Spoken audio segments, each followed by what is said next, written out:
6h30 sur Europe 1, le journal Christophe Lamar. Bonjour Christophe. Bonjour Alexandre, bonjour à tous. C'est le dernier abattoir pour cochons en région parisienne. Si le bâtiment de Paris Terroir est encore debout, l'entreprise a perdu l'ensemble de ses camions frigorifiques. 17 véhicules incendiés dans la nuit du 4 au 5 avril dernier. C'est une information Europe 1, Jean-Baptiste Marty. Les enquêteurs privilégient désormais la piste de l'ultra-gauche.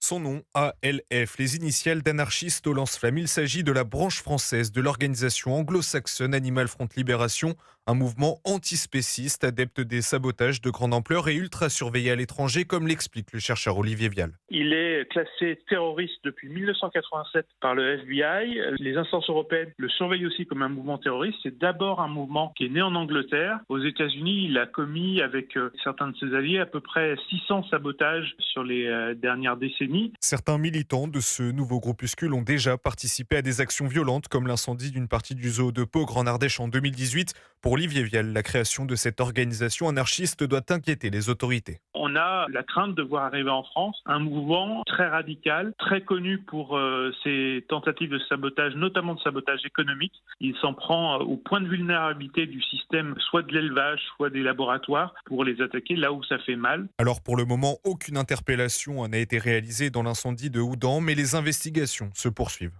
Jean-Baptiste Marty.